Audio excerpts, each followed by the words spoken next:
singer. What was the setup? Were you part of a band? Were you invited to sit in with people? I think I did one gig as a jazz singer for the National Youth Jazz Orchestra, which everyone's come through, comes through or goes through at some point.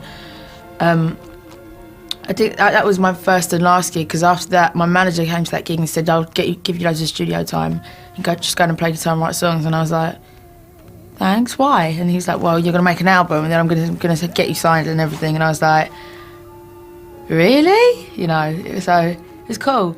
But I did a lot of, I still did up until a couple of months ago. I'd go and do massive, like I did the opening for a casino, and I'd go out with just my piano player with that and would just do jazz all night. Or sometimes we get there's these Russian bankers, they really like me because I'm Russian Jew.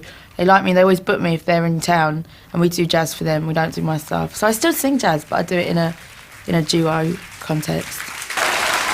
The whole jazz thing's got a bit strange, hasn't it? Because anybody who sings any kind of acoustic folk now even is called a jazz singer, and yet you grew up singing the real stuff. I mean, you were into Monk and all of that. Yeah. Is there a good jazz scene in England at the moment, in London? Yeah? Yes, there is. Not in London necessarily, but we have June Records. My guitarist actually plays for it's not really not their house band, but they have a band. There's a band signed to June Records called Jazz Jamaica. They're amazing. They're amazing.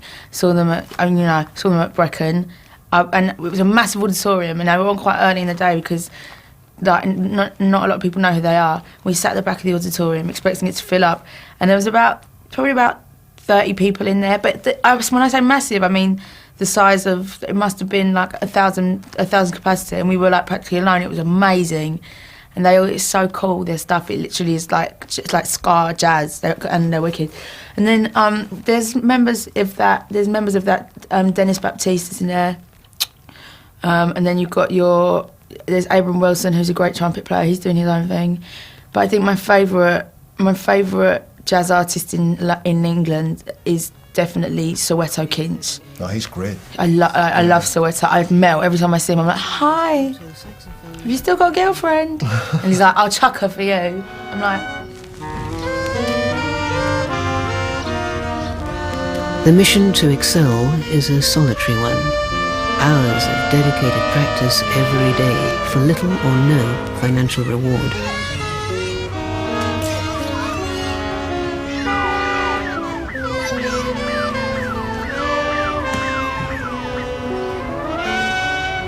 Milkmen and paperboys have long finished their rounds.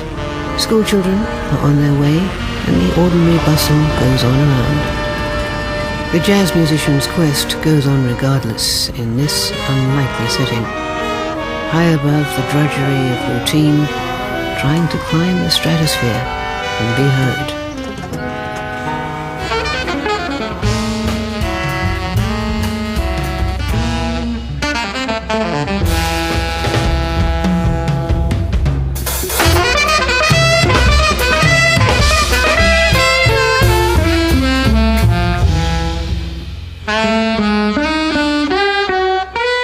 Also listening, I presume you were, I mean, when you were at school and, you know, all girls together, you presume you were listening to what was on Top of the Pops and listening to regular pop music as well, right? Yeah, but when I was very young, only when I was very young, I mean, I watched Top of the Pops because you do watch Top of the Pops until you're old enough to start going out on a Friday night. Is it Friday night? It's Thursday when I was a kid. I don't know when it is now. In fact, I don't even think there is Top of the Pops anymore. Well, no, there isn't. But I loved Kylie when I was about 6. Then I loved Kylie when I was about 6. Then Madonna, it was Madonna. I graduated to the Church of Madonna. I converted to the Church of Madonna. I loved Madonna so much. And then when I was about 10, I kind of got wind of Salt and Pepper, and my life changed. What a man. Completely, my life changed. And from then on, it was like R&B only. From about 10. And then when I was about 14, jazz.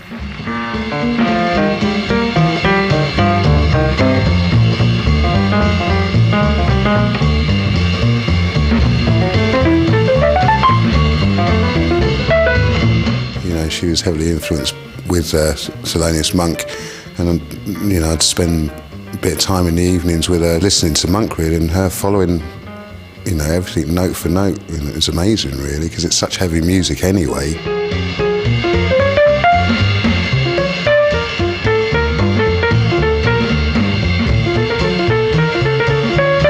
Yeah, she was very much into instrumentation as well as the voice really, and it came out when she'd sing really. She just had that ability to improvise phrases, and I mean her rhythm was phenomenal, so she could just literally manipulate it in the way she wanted to really, you know. And every night when we go on stage, she could sing the same song but different every night, and she'd give her all.